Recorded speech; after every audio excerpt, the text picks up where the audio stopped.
Right ఇక updates చూసుకున్నట్లయితే Delhi Agra express రహదారిపై తెల్లవారుజామున పలు బస్సులో మంటలు చెలరేగాయి. ఈ ఘటనలో పలువురు మృతి చెందినట్లు తెలుస్తుంది. భారీ పొగమంచు కారణంగా బస్సులు ఒకదాన్ని మరొకటి ఢీకొట్టాయంటున్నారు. ఇక అనంతరం 4 బస్సులకు మంటలు అంటుకున్నాయి. అవి మిగతా వాహనాలకు కూడా అంటుకొని భారీ ఎత్తున అయితే మంటలు ఎగిసిపడ్డాయి. ఆ సమయంలో పలువురు ఫోన్లలో తీసిన వీడియోలు నెట్టింట అయితే వైరల్ అవుతున్నాయి. రైట్, ఇదే అంశానికి సంబంధించిన పూర్తి సమాచారాన్ని మా మేనేజింగ్ ఎడిటర్ చిదంబర్ అయితే అందిస్తారు. చెప్పండి చిదంబర్, అప్డేట్స్ ఏంటి?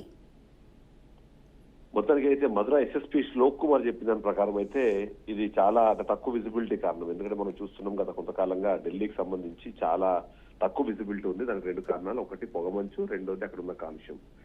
దాదాపుగా 8 డిగ్రీ సెంటిగ్రేడ్ వరకు అక్కడ దానికి సంబంధించిన ఉష్ణోగ్రత పడిపోతున్న నేపథ్యంలో పొగమంచు అనేది చాలా ఎక్కువగా ఉంది. అందుకని కారణంగానే ఈ ఢిల్లీ తర్వాత అలాగే ఆగ్రా ఎక్స్ప్రెస్ హైవే ఏదైతే ఉందో అక్కడ ఈ రోడ్డు ప్రమాదం జరిగిందని మనకు తెలుస్తుంది. దాదాపుగా అంటే అర్ధరాత్రి 2 నుంచి 3 గంటల మధ్యలో ఈ ఉత్తరప్రదేశ్ లోని మధుర జిల్లాలో ఈ దట్టమైన పొగమంచు కారణంగా ఒకదానికొకటి వెహికల్స్ గుద్దుకోవడం అన్నది దానికి సంబంధించిన వార్త మనకు వస్తుంది. అందులో ముఖ్యంగా 7 బస్సులు 3 కార్లు ఢీకొన్నాయన్న సమాచారం అయితే మనకు అందుతుంది.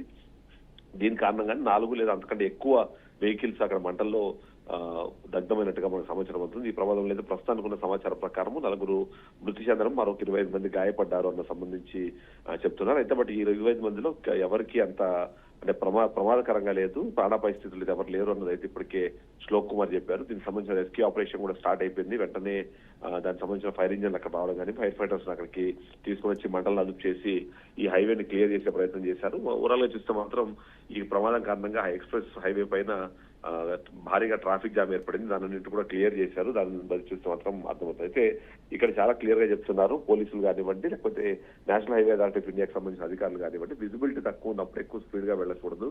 టెయిల్ ల్యాంప్స్ అలాగే పార్కింగ్ లైట్స్ వేసుకొని వెళ్ళాలి. ఇంకా ఫాగ్ ల్యాంప్స్ లేనప్పుడు దానికి సంబంధించిన ప్రయాణం చేయకపోవడమే మంచిది అనే ఒక సూచన కూడా ఇస్తున్నారు. ఈ విధంగా చూస్తే మాత్రం ఏదైతే నేషనల్ హైవేకి సంబంధించి కానివ్వండి, లేకపోతే ఎక్కడైనా సరే విజిబిలిటీ లో ఉన్నప్పుడు, అందులో ముఖ్యంగా ఢిల్లీకి సంబంధించి ఢిల్లీ నుంచి ఉత్తరప్రదేశ్ అటు సైడ్ ఉన్న అన్ని రోడ్లు కూడా చాలా లో విజిబిలిటీ ఉంటుంది. దాదాపుగా 0 విజిబిలిటీ అన్న ఒక సమాచారం కూడా ఇస్తారు. కాబట్టి ఈ నేపథ్యంలో ఇక్కడ ఎవరైనా ట్రావెల్ చేస్తున్నారంటే ఆ ట్రావెల్ చేసే క్రమంలో ఎట్టి పరిస్థితుల్లోనూ స్పీడ్ గా వెళ్ళకూడదు. అలాగే ఆ ప్రయాణాన్ని వీలైతే లేట్ వెళ్ళేలాగా ప్లాన్ చేసుకోవడం కూడా సజెస్ట్ ఇస్తున్నారు Fatima. Right, thank you Chidambar for the update.